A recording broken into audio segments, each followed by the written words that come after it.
नमस्कार दोस्तों।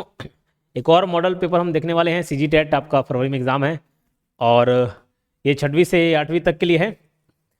और इससे पहले मैं एक जानकारी दे दूं आपको कि बहुत सारे बच्चे टेस्ट सीरीज़ के लिए पूछ रहे थे, तो जो बिल्कुल सीजी टेट का टेस्ट सीरीज़ हमने लॉन्च किया है और ये काफ़ी बच्चे इसको पढ़ रहे हैं, दिला रहे हैं। तो ये टेस्ट सीरीज़ आप जरूर परचेस करें, केवल 149 रुपीज़ का है। ये नंबर है 8770123687। इस नंबर पर आप कॉन्टैक्ट करके भी इसके बारे में जानकारी ले सकते हैं। ठीक है, तो 8770123687 ये नंबर पे कांटेक्ट कर लीजिएगा। 149 रुपीज़ फीस है। टेस्ट सीरीज मिलेंगे, टोटल 15 टेस्ट हैं, 10 सब्जेक्ट वाइज, 5 फुल लेंथ। तो ये पेपर 1 2 दोनों के लिए है, दोनों अपने अपने सब्जेक्ट दिला सकते हैं उसमें। ठीक है, तो इसको जरूर परचेस करें। और लास्ट टाइम अगर आपको लगता है कि थोड़ा सा अच्छा डेडिकेटेड कंटेंट, तो सीजी टेट का आप ले सकते हो फर्स्ट एंड सेकंड पेपर, और कहीं ना कहीं मात्र 999 रुपये का है, तो आपके हेल्प हो जाएगा एग्जाम के लिए। इसके अलावा सहायक शिक्षक भर्ती और शिक्षक भर्ती सबके लिए कोर्स अवेलेबल है बहुत ही कम फीस पर। ठीक, तो चलो, इसका पीडीएफ आपको टेलीग्राम चैनल में मिल जाएगा। योगेंद्र साहू क्लासेस नाम से टेलीग्राम चैनल है, या यूट्यूब पीडीएफ करके कोर्स है उसमें आप जा सकते हैं एप्लीकेशन में। पहला सवाल का जवाब आप देंगे। बोले सर फिर आप क्यों करा रहे हो, बाकी का मैं कराऊंगा। पहला सवाल का जवाब, एटलीस्ट आप लोग इंटरेक्ट करते नहीं हो, ठीक है, कमेंट का जवाब देते नहीं हो। पहला सवाल बहुत ईजी है, लेकिन मुझे मालूम है 50% बच्चे इस क्वेश्चन का जवाब गलत देंगे। ठीक है, तो ये मुझे जवाब देना। बाल विकास, चाइल्ड डेवलपमेंट का क्या अर्थ है? जन्म से मृत्यु तक होने वाला परिवर्तन कि जन्म से किशोरावस्था तक निरंतर परिवर्तन? ये मुझे आप बताइएगा। मुझे मालूम है 50% बच्चे इसका जवाब गलत देने वाले हैं। ठीक है, तो सेकंड से मैं बताता हूं आपको। चलो, निम्न में से कौन सा विकास का सिद्धांत है? विकास रैंडम होता है, विकास समान गति से होता है, विकास सिर से पैर की ओर होता है, विकास रुक रुक कर होता है। तो ये देखो, इसका आंसर है ऑप्शन सी। लेकिन सिर्फ ये मुझे नहीं बताना है, इतना इजी हो सकता है भी ना, या आ भी सकता है। इसमें जो टर्म यूज हो रहे हैं इसको ध्यान देना। सेफेलोकॉडल, जो टर्म है क्या है? सेफेलोकॉडल। सेफेलोकॉडल कहने का तात्पर्य है, ये बोलता है सेफेलोकॉडल की जो विकास है वो सिर से पैर की ओर होता है। सबसे पहले बच्चा कंट्रोल सिर पे करता है, फिर hand movement, then leg movements, ऐसे क्रोनोलॉजिकल ऑर्डर में जाता है। ठीक है, ऐसे ऑर्डर में जाता है। और ये जो सेफेलोकॉडल है, इसको आप किससे कंपेयर नहीं करेंगे, तो इसको ध्यान रखना। सेफेलोकॉडल को आप प्रॉक्सी मोडिस्टल से कंपेयर नहीं करेंगे। ठीक है, प्रॉक्सी मोडिस्टल एक और टर्म है, प्रॉक्सी मोडिस्टल। ये जो है वो केंद्र से बाहर की ओर जाता है। ठीक है, केंद्र से बाहर की ओर होता है प्रॉक्सी मोडिस्टल। चलो, जीन पियाजे के अनुसार सीखना किस प्रक्रिया से होता है? तो ये होता है समायोजन, एडजस्टमेंट और समावेशन, एकोमोडेशन और एसिमिलेशन। ठीक है, एकोमोडेशन और एसिमिलेशन से ही होता है। आप कई नई परिस्थिति में कैसे अपने आप को ढालते हैं, एडजस्ट करते हैं, एकोमोडेट करते हैं, समायोजन करते हैं, वो सीखना होता है। जीन पियाजे ने ये कहा है। क्लियर? चलो, तो सब याद रखेंगे। भले इजी लगता है लेकिन कभी कभार गलतियां हो जाती हैं उसमें। संज्ञानात्मक विकास, कॉग्निटिव डेवलपमेंट का संबंध किससे है? कॉग्निटिव डेवलपमेंट का है कि आप थिंकिंग करने लग गए, यानी कि सोचने लग गए, प्रॉब्लम सॉल्व करने लग गए, माइंड आपका शार्प हो गया, मेमोरी रिटेंशन हो गया। ठीक है, रीजनिंग करने लग गए। तो सोचने, समझने और तर्क करने से कॉग्निटिव डेवलपमेंट का संबंध है। ठीक है, चलिए अगले सवाल की ओर बढ़ते हैं। बाल केंद्रित शिक्षा, चाइल्ड सेंटर्ड एजुकेशन का मुख्य उद्देश्य क्या है? तो अब देखो, जो मॉडर्न पेडागोजी है, मॉडर्न पेडागोजी कहता है कि अब बच्चे के आप हिसाब से सबको ढलना पड़ेगा। ठीक है, हमारे हिसाब से, किसी टीचर के हिसाब से बच्चे, टीचर के हिसाब से बच्चे नहीं ढलेंगे, बच्चों के हिसाब से टीचर को ढलना पड़ेगा। कि बच्चा क्या चाहता है उसको वो पढ़ाओ, बच्चे की क्या जरूरत है उसको वो बताओ, बच्चे का किस में इंटरेस्ट है उसको उसी तरीके से बताइए, बच्चे का क्या स्पीड है उसी स्पीड से आपको चलना है। ये नहीं कि जो टीचर ने फटाफट पढ़ा दिया और बच्चे को समझ ही नहीं आ रहा है। तो ये चाइल्ड सेंटर्ड एजुकेशन होता है। तो बच्चे की रुचि और क्षमता के अनुसार सीखना, सिखाना, पढ़ाना, पढ़ना। ठीक है, कौन सा अनुवांशिकी कारक है? अनुवांशिक हेरिडिटी। तो ये देखिए, बुद्धि, इंटेलिजेंस। बोले सर बुद्धि भी, हाँ ये जरूर है कि नो डाउट कि आप अपना विकास खुद करेंगे, इन्वायरमेंट के हिसाब से होगा। कहीं ना कहीं भारी तत्व जो है आपको प्रभावित जरूर करेंगी, लेकिन वो सिर्फ प्रभावित करेंगी, वो देती नहीं है। इन्वायरमेंट प्रभावित करता है, देता नहीं है। इस बात को आप याद रखना। जैसे आपके माँ बाप की, मम्मी पापा का हाइट छोटा है, तो 90% चांस है कि बच्चे की भी हाइट छोटी रही। अगर हाँ ऐसा है कि कभी ऊपर से और आ जाएगा, दादा अगर एकदम लंबे हैं, भाई मम्मी पापा भले छोटे रह गए, तो फिर पोता भी हो सकता है। बट ज़्यादातर ये सब चीज़ें, जैसे आई का कलर हो गया, हाइट हो गया और बुद्धि हो गई, ये सब हेरिडिटी है, यानी कि अनुवांशिक कारक है ये। ठीक, ये ऊपर से नीचे हमको मिलता है, लेकिन एनवायरमेंट प्रभाव जरूर कर सकता है। हाइट हो सकता है कि हम थोड़ा अच्छा खेले कूदे, स्ट्रेचिंग करें, बढ़िया डाइट प्रॉपर लें, तो हाइट थोड़ा और अच्छा हो सकता है, इस तरीके से। ठीक, तो कुछ चीज़ें हेरिडिटी होती है, उसमें से इंटेलिजेंस भी शामिल है। समावेशी शिक्षा, इंक्लूसिव एजुकेशन का क्या अर्थ है? तो ये होता है इंक्लूसिव एजुकेशन, सभी बच्चों को एक साथ शिक्षा देना, सभी बच्चों को एक साथ शिक्षा देना, चाहे वो इंटेलिजेंट बच्चा हो, चाहे स्पेशली एबल्ड हो, डिसेबल्ड हो, सबको एक साथ पढ़ाना ही इंक्लूसिव एजुकेशन का मतलब होता है। निम्न में से कौन सी अवस्था किशोरावस्था एडोलेंस की विशेषता है? तो देखो ये जो एडोलेसेंस है, ये किशोरावस्था जो है एडोलेसेंस, ये इसकी विशेषता क्या है? तो तीव्र शारीरिक परिवर्तन, ये वो एज होता है जब हार्मोनल चेंजेस होता है, ठीक है, हार्मोनल चेंजेस होता है, इमोशनली बहुत ज़्यादा एक्टिव रहते हैं, इनस्टेबल रहते हैं इमोशनली, जल्दी किसी के बात का बुरा मान जाते हैं, धीरे धीरे आप मैच्योर होने लग जाते हो, लेकिन उस समय वो मैच्योरिटी का दौर रहता है, तो बहुत ज़्यादा हार्मोनल चेंजेस होते हैं, बॉडी में चेंजेस आते हैं, तो तीव्र शारीरिक परिवर्तन। सीखने में मोटिवेशन का काम है, मोटिवेशन का क्या कार्य है? तो मोटिवेशन का है काम सीखने के लिए उत्साह को बढ़ाना, ना कि कम करना, ठीक है, सीखने के लिए उत्साह को बढ़ाना, क्योंकि मोटिवेशन, एक बार आप किसी चीज़ को सीखने के लिए मोटिवेटेड हो गए, किसी भी सब्जेक्ट के प्रति मोटिवेशन आ गया, तो उसमें आपको ज़्यादा मेहनत करने की ज़रूरत नहीं पड़ेगी। जैसे लोग बोलते हैं ना कि अपने काम से प्यार कर लो, तो फिर आपको काम नहीं लगेगा, आप फिर जिंदगी भर काम नहीं करोगे अगर आपको अपने काम से प्यार हो गया। हमारा काम जैसे पढ़ाना है, लेकिन हम उसको काम की तरह नहीं देखते, एक पैशन है, एक मोटिवेशन है कि हाँ ज़्यादा से ज़्यादा यूट्यूब में दिखे, हर एक कंटेंट पढ़ाएं, तो हम शिक्षक भर्ती भी डील कर लेते हैं, कोई नया अधिनियम आता है उसको भी पढ़ा लेते हैं, पीएससी भी देख लेते हैं, व्यापम भी देख लेते हैं, प्री भी देख लेते हैं, मेंस भी देख लेते हैं, अलग अलग तरीके, इतने सारे चीज़ें हमको पढ़ाना पड़ता है। कभी कभी अगर कोई दूसरा होता तो हो सकता है उसको नहीं फॉलो कर पाता, अगर वो प्रोफेशनल होता तो नहीं कर पाता, पैशनेट होता तो जरूर कर लेता, ठीक। तो एक बार मोटिवेशन आ जाता है तो काम आसान हो जाता है। अगला सवाल देखते हैं, निम्न में से कौन सा अधिगम का सिद्धांत है? लर्निंग थ्योरी व्यवहारवादी है, तो स्किनर का व्यवहारवादी थ्योरी है, ठीक है, स्किनर। तो चलिए, अब ये इंग्लिश लैंग्वेज डेवलपमेंट का पार्ट है, इस बार पूरा कंप्लीट इंग्लिश में रखा है, पिछले बार थोड़ा हिंदी में करे थे बाइलिंगुअल टाइप का, ताकि आप समझ पाएं। अब इसी थोड़ा इंग्लिश में इसको कन्वर्ट किए हैं, ताकि क्योंकि आपको एग्जाम में तो ऐसे ही देखना है। तो चलिए, पहला यहाँ पे सवाल, ये अभी सब सब्जेक्ट है ना, इसके पीडीएफ आप ले लीजिएगा टेलीग्राम चैनल में, या मैंने बोला यूट्यूब पीडीएफ करके कोर्स है 11 रुपए का, वो जानबूझ के 11 रुपए इसलिए रखें क्योंकि उस मिनिमम प्राइस 11 रुपए, कमाने के लिए नहीं है, एटलीस्ट आपको अरेंज वे में पीडीएफ मिल जाए, सारे जितने भी यूट्यूब पे डलते वीडियो सबके पीडीएफ आपको मिल जाए, ठीक है। चलो, और मैं बोलूंगा टेस्ट सीरीज जरूर दिलाएं, क्योंकि आप इतने बच्चों के बीच में आप देखेंगे कि भाई कितने क्या मार्क्स आ रहे हैं, ठीक है, एटलीस्ट एग्जाम का इन्वॉल्वमेंट मालूम चलेगा। नहीं तो जो गलतियां कर रही हैं आप एप्लीकेशन में कर सकते हो, टेस्ट सीरीज में कर सकते हो, डायरेक्ट आप वहां करोगे तो फिर बाहर हो जाओगे, इसलिए बेहतर है कि आप अभी से इसकी करें। और एक बार सीजी टेट होने के बाद आप अपना शिक्षक भर्ती, सह शिक्षक भर्ती, सबकी तैयारी करना चालू कर दें आप, ठीक, कभी न कभी आएगा, लेकिन ऐसा नहीं कि जब आएगा तब पढ़ना चालू करेंगे, पहले से तैयारी चालू करें। Language acquisition refers to learning a language through formal instruction, नहीं, learning a language naturally without conscious effort. देखो जैसे बच्चा अपनी मातृभाषा को सीखता है, बिना किसी ग्रामर पढ़े, बिना किसी टेंशन के, बिना किसी चिक चिक नेचुरली सीखता है, सहजता से सीखता है, आसानी से सीखता है, ठीक है। तो learning a language naturally without conscious effort. Which of the following is a की फीचर ऑफ लैंग्वेज लर्निंग? तो लैंग्वेज लर्निंग का, किसी भाषा अधिगम का सीखने का क्या प्रोसेस है? अनकॉन्शियस इनफॉर्म है, it involves explicit teaching of rules. ये देखो फॉर्मल तरीका है लैंग्वेज पढ़ना, प्रॉपर ग्रामर के तरीके से, बढ़िया अदब के साथ सीखना, तो इस ऑप्शन क्या है, सी।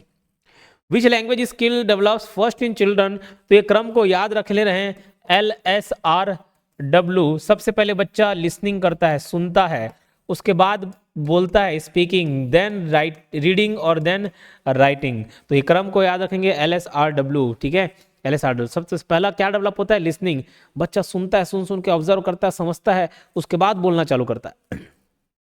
The main objective of teaching English at the primary level is to, देखो प्राइमरी लेवल पे अगर आप अंग्रेजी सीख रहे हैं तो उसका मतलब क्या है? तो enable effective communication.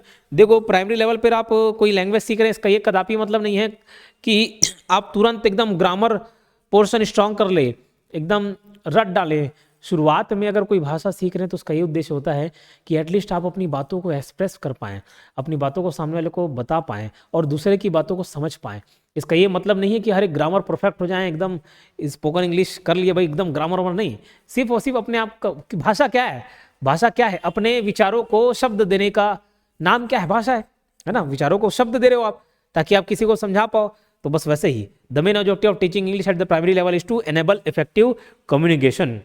Errors made by learners while learning a language should be treated as a part of learning, यानी कि जो कोई भी पढ़ रहा है बच्चा, वो लैंग्वेज किसी पढ़ते समय कुछ गलती करे तो उसको as a part of learning लेना है, treated as a part of learning. ये नहीं कि गलती किया उसको ठोके वाले स्मैक दिए, टीचर कोई बच्चा गलती कर दिया लाओ बेटा बटिस्टा की स्मैक दिया, अंडरटेकर का स्मैक दिया, ऐसा नहीं है, उसको पार्ट ऑफ लर्निंग बोला जाएगा। Which approach emphasis learning a language through meaningful interaction. अभी देखो क्या बोल रहा है, which approach emphasis learning, emphasis मतलब होता है जोर देना, learning a language through meaningful interaction, तो ये होता है CLT बोलते हैं, कम्युनिकेटिव लैंग्वेज टीचिंग। देखो भाषा सीखने का बेहतरीन तरीका पता है, इन्वायरमेंट क्रिएट कर लो। मैं बता रहा हूँ यकीन नहीं मानोगे, आप चार पांच लोगों को लो, चार पांच आपस में बोलो कि नहीं भाई अंग्रेजी में बात करेंगे, अरे जो भी भाषा सीखना है, बोले पंजाबी सीखना है, भोजपुरी सीखना है, जो भी इंग्लिश सीखना है, चार पांच लोग आपस में बात करो। ये मत देखो गलत है सही, बस बोलते चलो बोलते चलो बोलते चलो।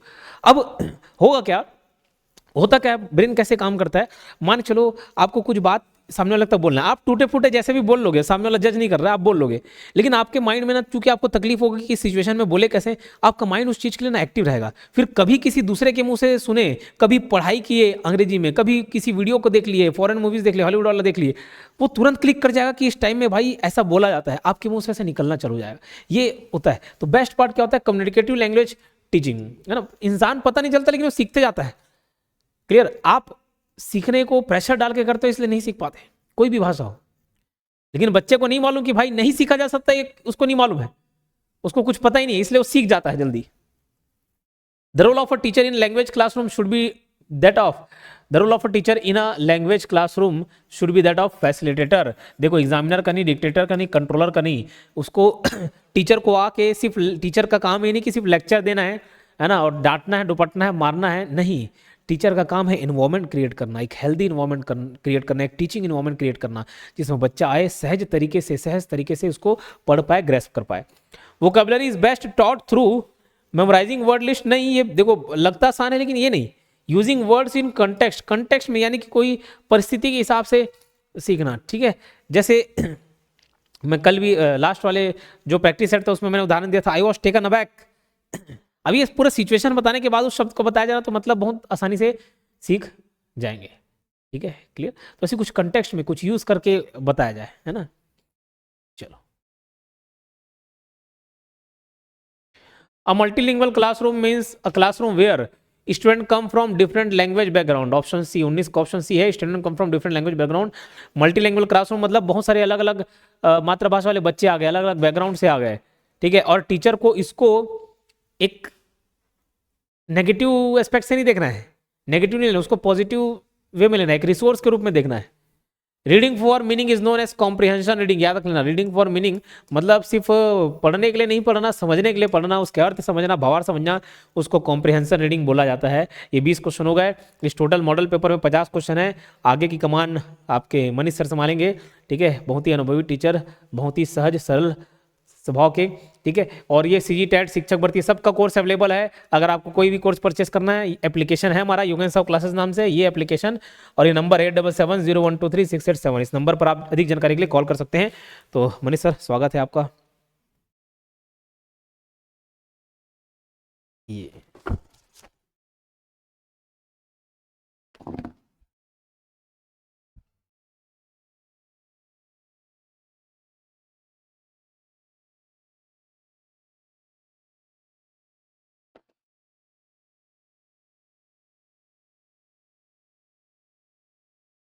फिर से आप सभी का स्वागत है एक बार योगेंद्र साहू ऑनलाइन क्लासेस में। देखो मैथ्स के अपन जो पैटर्न फॉलो करते हैं, है ना, वही रहेगा। 6 क्वेश्चन मैथ्स का रहेगा, फिर मैथ्स CDP से 3-4 क्वेश्चन रहेंगे। ऐसे करते अपन पूरा 50 क्वेश्चन तक कंप्लीट करेंगे। 21 नंबर का क्वेश्चन देखो, ऐसा क्वेश्चन आपके पेपर में पूछा गया है, दिख रहा है बहुत कठिन लेकिन है एकदम आसान। एक बस फॉर्मूला आप समझ जाओगे तो ये आराम से बन जाएगा। देखो ऐसे देख रहे हो तो कुछ समझ नहीं आ रहा है, लेकिन अगर इसी चीज को अपन 64 माइनस 1 का पावर यहां पे 60 करें तो कुछ समझ में आ रहा है क्या। यहां पे देखो मान लो ये a मान लेते हैं, तो a to the power n minus b to the power n, इस फॉर्मेट में दिख रहा है क्या, ठीक है। क्लियर।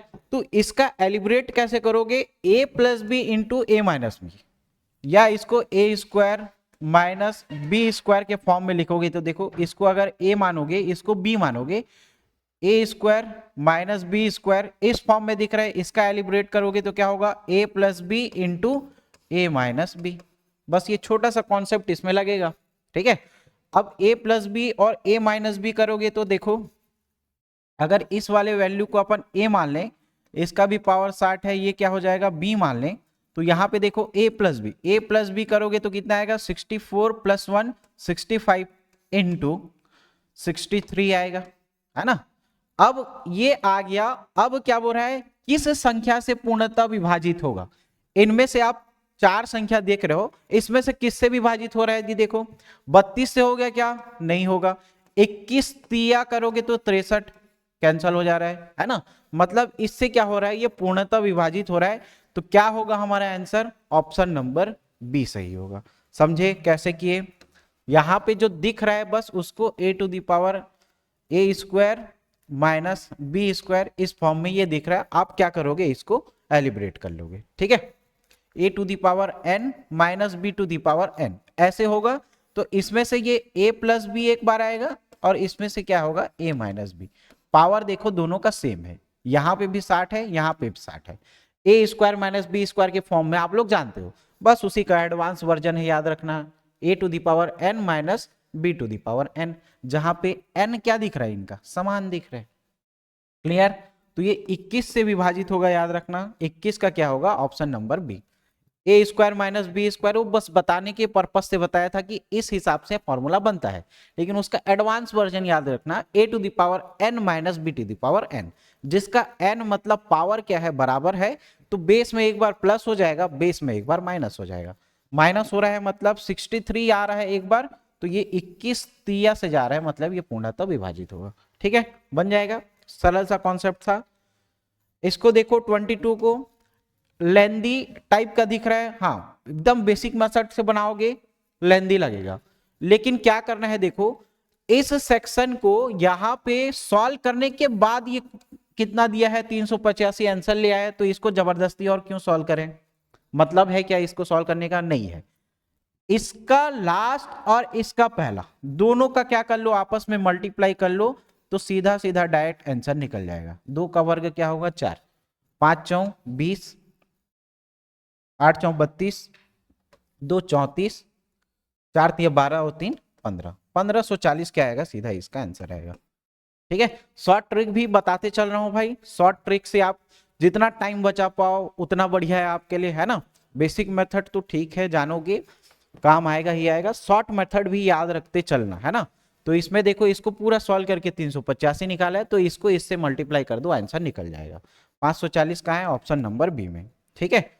फिर देखो 23 नंबर का क्या बोल रहा है, दो अंकों की संख्याओं का योग ज्ञात कीजिए जो 5 से पूर्णतः विभक्त हो।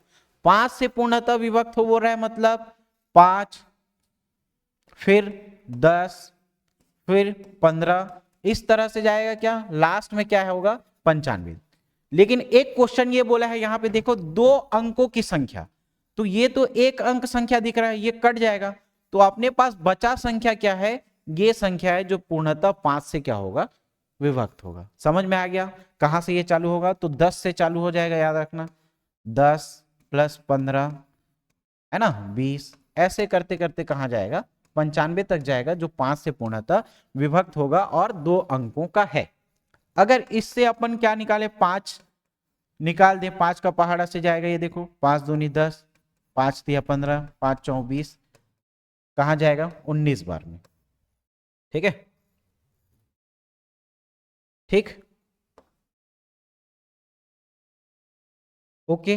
अब इसका देखो 5, अब तो ये आपका योगफल वाला जान रहे हो n इंटू n प्लस 1 है ना, तो डायरेक्ट मैं यहां पे सॉल्व करूं, क्या n की वैल्यू क्या है 19, n प्लस 1 20 डिवाइडेड बाई 2, लेकिन यहां पे देखो एक छूटा हुआ है, तो इसको क्या कर लेते हैं -1 कर लेते हैं। एक से सीरीज चालू नहीं हुआ है, जहां से चालू नहीं होता उसको माइनस करेंगे अपन, है ना, तो ये पूरा निकल गया। यहां से देखो फिर 5 10 बार में जा रहा है क्या 190 हो रहा है, है ना, 19 इंटू 10 कितना होगा 190 में 1 गया 189, 189 को मल्टीप्लाई करो तो ये कितना आएगा 9 पंजे 45, 8 पंचे 40, 4 44, 5 4 9, 945, 945 कौन से ऑप्शन में है, ऑप्शन नंबर ए में। समझे क्या कैसे किए, दो अंकों की संख्या का योग ज्ञात करना है जो 5 से पूर्णतः विभक्त होगा। 5 से विभक्त हो रहा है मतलब यहाँ पे देखो 10 15 20 95 तक जा रहा है, 5 निकाल दोगे कितना आएगा 19, है ना 19 तक जाएगा, फिर यहाँ से देखो 189 बचेगा, लास्ट में इसको मल्टीप्लाई करोगे आंसर आ जाएगा आपको 945। ठीक है, 24वें नंबर का क्वेश्चन देखो, ऐसा क्वेश्चन आपका सहायक संपरीक्षक में आया हुआ है, तो व्यापम क्या करता है रिपीट भी कर देता है कभी कभी क्वेश्चन, है ना। तो इसको देखो कैसे बनाओगे, एक खंभा का 1/6 भाग कीचड़ में, शेष का 1/2 भाग जल में, तथा शेष 5 मीटर ऊपर है, तो खंभे की लंबाई ज्ञात कीजिए। कैसे करना है यहाँ पे, तो यहाँ पे याद रखोगे कितना शेष बचा है इक्वल टू कुल, फिर शेष का बोल रहा है मतलब 1 माइनस, फिर क्या होगा 1 माइनस x1 बाई y1, इस तरह से निकलेगा, ये याद रखना। ठीक है, तो क्या बोल रहा है देखो, एक खंबा है उसका 5 मीटर बस शेष बच रहा है, क्वेश्चन में बोला है क्या शेष 5 मीटर ऊपर में है, कुल कितना है भाई, कुल लंबाई तो ज्ञात करना है अपने को, कुल लंबाई ज्ञात करना है। पहले का क्या दिया है देखो 1/6 भाग कीचड़ में, 1/6 भाग कीचड़ में है, फिर दूसरा में देखो शेष का 1/2 भाग जल में है बोल रहे हैं। ठीक है, 5 बराबर कुल, यहां पे देखो सीधा कितना आएगा 5/6, 6 में 1 गया 5, है ना, और यहां पे क्या आएगा 1/2, यही आएगा क्या। ठीक है, यहां से ये देखो 5 से 5 कैंसिल हो गया, 6 दूनी 12, तो कुल कितना आ गया, कुल इसकी लंबाई कितनी आएगी 12 आएगी, कुल इसकी लंबाई कितनी आएगी 12, कौन से ऑप्शन में है, ऑप्शन नंबर बी में। ठीक है, ऑप्शन नंबर बी में आएगा। ठीक, 25 नंबर का देखो, यदि दो संख्याओं का अनुपात 2:3 है तथा उनका लस 48 है, लस 48 बोल दिया है और दो संख्या दे दिया है, तो इसको कैसे निकालोगे, दोनों का देखो मल्टीप्लाई करोगे, 3 दूनी कितना है 6, 6x बराबर, है ना, इसका रेशियो निकालते कैसे हैं, इस तरह से निकालते हैं इक्वल टू 48, तो आप डायरेक्ट इसको कर सकते हो 3 दूनी 6, है ना, तो 6 से कितने बार में जा रहा है 6 8 48, x का वैल्यू कितना है 8। अब क्या बोला है, दो संख्याओं का योग ज्ञात कीजिए, संख्या 3 और 2 5, 5x आएगा। ठीक है, 5x कहने का मतलब क्या है 5 गुणित 8, 8 पंचे 40, ऑप्शन नंबर सी। तो ये सब ये x वाला तामझाम वाला करने की जरूरत नहीं है, अनुपात दिया है लस दिया है, दोनों का मल्टीप्लाई कर लो, कितना आ रहा है 3 दूनी 6, 6 8 48, x की वैल्यू कितना आ गया 8। अब इसका मल्टीप्लाई पूछे, योग पूछे, डिवाइड पूछे, कुछ भी पूछे आप निकाल सकते हो। यहाँ पे क्या बोल रहा है दोनों संख्याओं का योग, तो 3 2 5 होता है, 5 8 40, इस प्रकार से भी आप क्या कर सकते हो इसको निकाल सकते हो। ठीक है, फिर अगला देखो 26 नंबर का क्वेश्चन,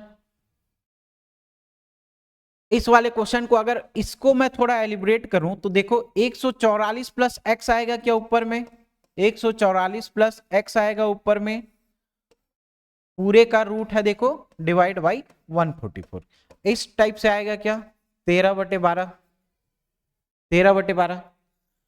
अब इसका रूट दिख रहा है अपने को, ये किसका रूट दिख रहा है देखो, root 144 plus X divided by ये किसका दिख रहा है 12 का दिख रहा है क्या, और यहां पे क्या है 13/12, तो यहां से 12 और यहां से 12 दोनों क्या हो जाएगा कैंसल हो जाएगा, तो इसको देखो root 144 plus X equal to 13 है, अगर इस मैं दोनों साइड का स्क्वायर कर दूं, दोनों साइड का स्क्वायर कर दूं, तो दोनों साइड का स्क्वायर करूंगा ये कितना निकलेगा 169, और ये कितना निकलेगा 144 प्लस एक्स, तो यहां से x का वैल्यू निकल जाएगा क्या, यहां से देखो x का वैल्यू 169 डिवाइडेड बाई 144 कितना आ रहा है 25 आ रहा है, 25 आ रहा है, कहां पे है option number D, option number D क्या आ रहा है 25, इसका आंसर आ रहा है।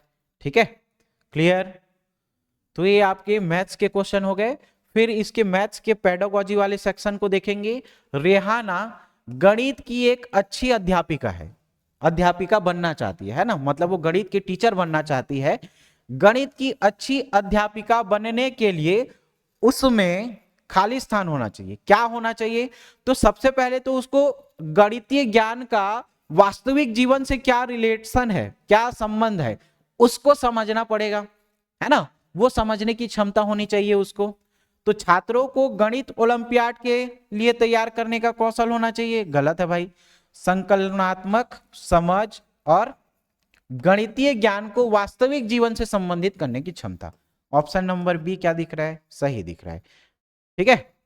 फिर सूत्र स्मरण, सिद्धांतों का स्मरण करने की क्षमता, नहीं भाई, वो सब बाई प्रोडक्ट है। जैसे जैसे आपका समझ बढ़ते जाएगा ये सब अपने आप क्या हो जाएगा, आते जाएगा। समस्याओं को हल करने की क्षमता, सब चीज आप सीख लोगे, उसका कोरिलेशन सीख लोगे तो ये आराम से गणित को हल कर सकते हो, कोई बड़ी चीज नहीं है। तो ऑप्शन नंबर बी क्या होगा? सही होगा। 28 नंबर का देखो, हम पास्टिक पद्धति का उपयोग कहाँ करेंगे? तो कहाँ करेंगे? पास्टिक पद्धति याद रखना, यहाँ पे जो एंगल निकाला जाता है, कोण निकाला जाता है, इन कोणों को निकालने के लिए, है ना, कोणों को मापने के लिए इसका यूज करते हैं। याद रखना, कोणों को मापने के लिए इसका यूज करते हैं पास्टिक पद्धति का। कंचों के खेल में रेणु 4 कंचे हार जाती है, उसके पास 7 कंचे बचे रहते हैं, तो ये क्या करने की कोशिश कर रही है जी? तो याद रखना ये योग के संदर्भ में प्रश्न को हल करने की कोशिश करवा रही है। पहले 4 कंचे हार गए, फिर 7 कंचे बचे हैं, उसके पास कितने कंचे थे, मतलब ये योग सिखाने की कोशिश कर रही है। छात्रों की आंकड़ों के संग्रहण की समझ के आकलन के लिए सर्वाधिक उपयुक्त रचनात्मक कार्य क्या है? आंकड़ों का संग्रहण करना है। आंकड़ों का संग्रहण मतलब सर्वेक्षण। जैसे आप आर्थिक सर्वेक्षण भी पढ़ते हो, आर्थिक सर्वेक्षण में क्या होता है, पूरे डाटा रहते हैं कि कृषि के क्षेत्र में इतनी भागीदारी है, औसत इतना है ना, पिछले वर्षों की तुलना में इतना बढ़ा हुआ है। तो ये सब क्या है? आंकड़े हैं। और उन आंकड़ों का संग्रहण किसके द्वारा होगा? सर्वेक्षण पर आधारित परियोजना के आधार पे, सर्वेक्षण पर आधारित परियोजना के आधार पे होगा। याद हो गया ये पूरा? अगला देखो 31 नंबर का, सर्वप्रथम पारिस्थितिकी तंत्र शब्द किसने दिया? तो किसने दिया था जी? जी टेंसले ने दिया था। याद रखना, है ना, जी टेंसले ने दिया था। कब दिया था? 1935 में। 1935 में सर्वप्रथम पारिस्थितिकी, किसी भी पारिस्थितिकी तंत्र का, याद रखना, इसका बेस किसने दिया था? तो टेंसले ने दिया था 1935 में। याद रखोगे, ठीक है, जिसमें सभी जैविक और अजैविक घटक एक दूसरे से पारस्परिक प्रतिक्रिया या वहां पे आपसी क्रिया के द्वारा एक ही इन्वायरमेंट में रहेंगे, वो क्या कहलाएगा? पारिस्थितिकी तंत्र कहलाएगा। ठीक है। 32 क्या होगा? इलेक्ट्रॉन की खोज। इलेक्ट्रॉन की खोज किसने की थी बताओ? तो इलेक्ट्रॉन की खोज की थी जे थॉमसन ने। ठीक है, जे थॉमसन ने इसकी खोज की थी। याद रखना, इलेक्ट्रॉन के बारे में कब किया था ये? 1897 में किया था। और इलेक्ट्रॉन कैसा चार्ज वाला है? याद रखोगे, नेगेटिव चार्ज वाला है। ठीक है, ऑप्शन नंबर बी क्या होगा? सही होगा।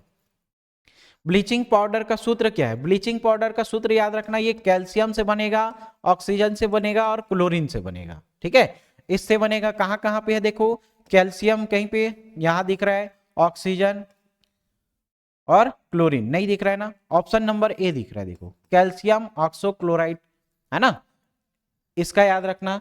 कैसे प्राप्त किया जाएगा? तो सूखे बुझे हुए चूने को क्या किया जाता है? क्लोरीन के साथ क्रिया कराई जाती है। क्लोरीन के साथ क्रिया करने पर यह ब्लीचिंग पाउडर बनेगा। याद रखना। सीटी स्कैन में उपयोग की जाने वाली तकनीक क्या है? तो सीटी स्कैन में क्या करते हैं? एक्स किरणों का उपयोग करते हैं। याद रखना, है ना। सीटी स्कैन में किसका उपयोग किया जाएगा? एक्स किरणों का उपयोग किया जाएगा।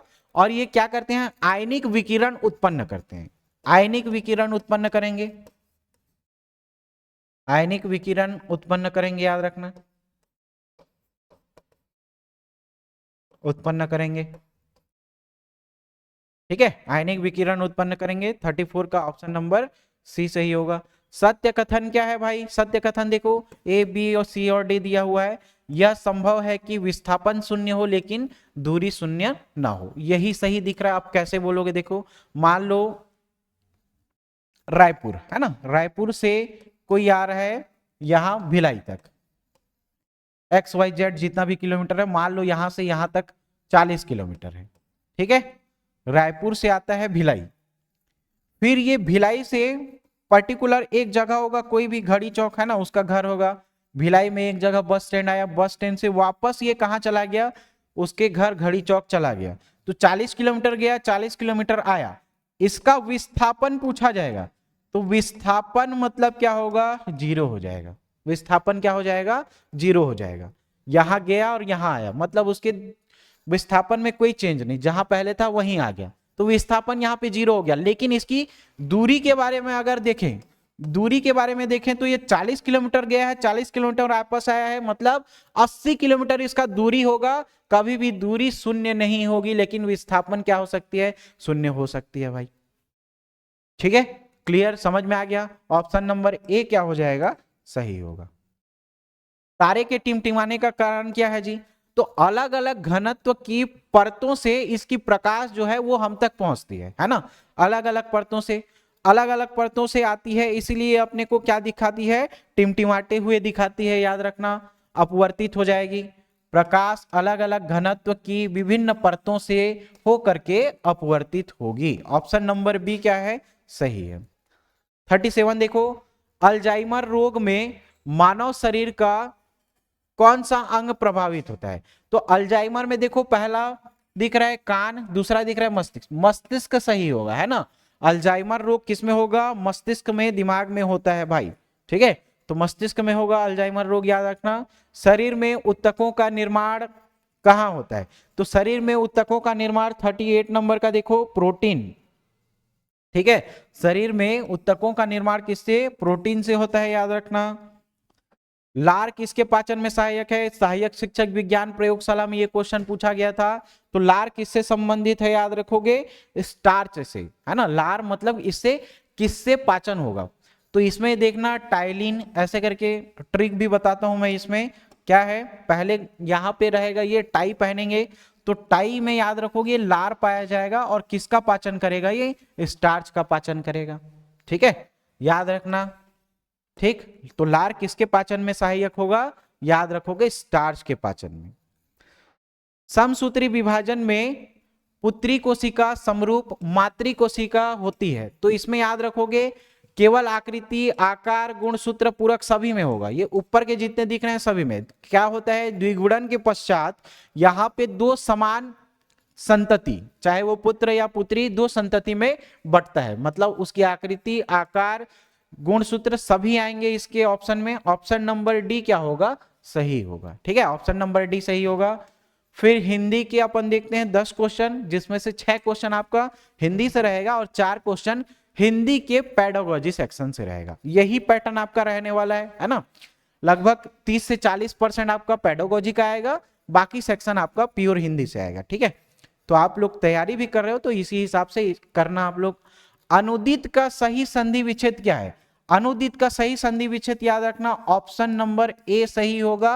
और किसका उदाहरण है, ये देखो दीर्घ स्वर संधि का दिख रहा है, ठीक है। अनुदित उ प्लस उ मिलके क्या हो जाएगा, बड़ा वाला बन जाएगा, मतलब वो क्या हो जाएगा, दीर्घ स्वर बन जाएगा, ठीक है। ऑप्शन नंबर ए क्या होगा, सही होगा। 42 देखो, निम्नलिखित में समृद्ध स्वर युग्म कौन सा है, तो समृद्ध, विवृत, विवृत, समृद्ध, अर्ध समृद्ध और अर्ध विवृत, ये 4 टाइप से होगा। अर्ध विवृत 4 टाइप से होता है जी, ठीक है। इसमें देखो समृद्ध में क्या आएगा, समृद्ध में क्या आएगा, ऊ वाला सेक्शन आएगा, याद रखना, ठीक है। समृद्ध में क्या आता है, ऊ वाला सेक्शन आता है, ठीक, क्लियर यहां पे। अब देखो विवृत में क्या आएगा, विवृत में केवल आ आएगा, केवल आ आएगा, विवृत में याद रखोगे, विवृत में केवल क्या आएगा, आ वाला आएगा। अर्ध विवृत में याद रखना, अर्ध विवृत में अ, ए और अ आएगा, ठीक है, ए और अ आएगा, याद रखना। जबकि समृद्ध में क्या आएगा, समृद्ध में ई, बड़ा ई, ऊ और बड़ा ऊ, है ना।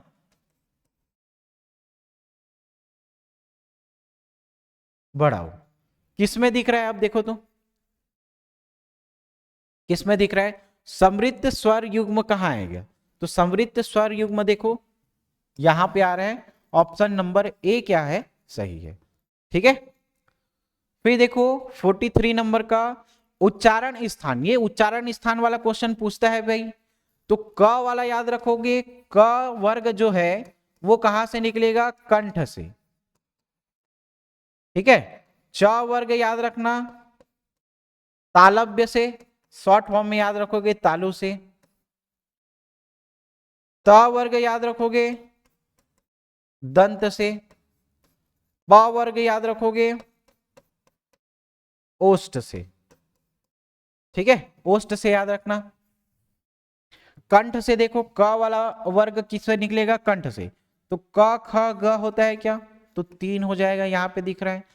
तालु च वर्ग च छ, ऑप्शन 4 सही होगा। दंत, दंत से त वाला, ये सही होगा। और दंत और ओष्ठ से निकलेगा व, याद रखना दंत और ओष्ठ से निकलेगा व। किस ऑप्शन में दिख रहा है भाई, देखो 3 4 2 और 1, 3 4 2 और 1, ऑप्शन नंबर बी दिख रहा है क्या, ऑप्शन नंबर बी क्या होगा, सही होगा। ठीक है, फिर नेक्स्ट देखो 44 नंबर का, निम्न में से कौन सा शब्द घोड़ा का पर्यायवाची नहीं है, तो घोड़ा का पर्यायवाची क्या क्या होता है ये पहले जान लो। तो घोड़ा का पर्यायवाची शब्द याद रखना अश्व, बाजी, ठीक है, तुरंग, ये घोड़े का पर्यायवाची शब्द होता है। तो कौन सा घोड़े का पर्यायवाची नहीं है बोल रहा है क्या, हाँ ये दिख रहा है, तुरंग ये भी दिख रहा है, बाजी ये भी दिख रहा है। शार्दुल शेर का है भाई, शार्दुल शेर का है, याद रखना। ठीक है, शार्दुल शेर का है, याद रखना। ऑप्शन नंबर बी क्या होगा, यहां पे पर्यायवाची नहीं होगा। मिट्टी का तत्सम, मिट्टी का तत्सम किसके समान, मिट्टी का क्या समान, याद रखना मृतिका, है ना। तो मिट्टी का तत्सम क्या हो जाएगा, मृतिका। ओके, तत्सम मतलब संस्कृत के समान, याद रखना। ठीक है, विदेशी शब्द कहां कहां से मूल भाषा से आए हुए हैं, पूछा गया है आपके सीजी टेट में। तो प से प वाला याद रखोगे, पपीता पुर्तगाली, पपीता पुर्तगाली याद रखना। अंगूर का फारसी याद रखोगे, और चाकू का तुर्की याद रखना, रिक्शा का याद रखोगे जापानी। किस ऑप्शन में देखो तो, ए का 4, बी का 1, सी का 3 और डी का क्या दिख रहा है 2। किसी ऑप्शन में है 4 1 3 और 2, 4 यहां भी दिख रहा है, 4 1 3 और 2, ये दिख रहा है क्या, सही 4 1 3 और 2, ऑप्शन नंबर डी क्या होगा, सही होगा, है ना। 47 देखो, निपुण भारत अभियान का उद्देश्य है कि बच्चे पठन तथा लेखन में निपुणता अवश्य प्राप्त कर लें जब बच्चे केवल कक्षा 3 में पहुंच जाएं, कक्षा तीसरी तक पहुंच जाएं तब तक बच्चे पठन और लेखन में निपुणता प्राप्त कर लें। ये निपुण भारत अभियान का उद्देश्य है, याद रखना। भाषा में ध्वनि की सबसे छोटी अर्थपूर्ण इकाई क्या हो गया, स्वर्णिम होगा, याद रखना। ऑप्शन नंबर सी क्या होगा, सही है। 49 देखो, जब शिशु केवल 2 से 3 महीने की आयु में स्वर ध्वनियों को बोलने में सक्षम हो जाता है, उस अवस्था को क्या बोलते हैं, तो किलकनाऊ, है ना, किलकना बोलते हैं, क्विंग। ठीक है, तो शिशु जब 2 से 3 महीने का रहेगा तो उसको क्या बोलेंगे, किलकना। कबीर 6 भिन्न भाषाओं में प्रवाह के साथ बोलता है, 6 लैंग्वेज वो बोल सकता है कबीर। यह भाषाई योग्यता उसे क्या बनाता है, एक से अधिक मल्टीपल लैंग्वेज को बोल पा रहा है। मल्टीपल लैंग्वेज मतलब क्या होगा, ये बहुभाषी होगा, बहुत सारे विषयों को, बहुत सारे भाषाओं को जानेगा, है ना, बहुभाषी होगा। तो आप लोगों के लिए अपन ये प्रैक्टिस सेट लेकर के आ रहे हैं। योगेंद्र साहू क्लासेस हमेशा तत्पर है आपके लिए ऐसे क्लासेस लाने के लिए। आपका जैसे जैसे रिस्पांस प्राप्त हो रहा है हम लोग को वैसे मोटिवेशन मिलते जा रहा है और हम लोग और प्रैक्टिस सेट लेकर के आ रहे हैं। मिलते हैं अगली कक्षा में नए प्रैक्टिस सेट को लेकर के। थैंक यू, धन्यवाद।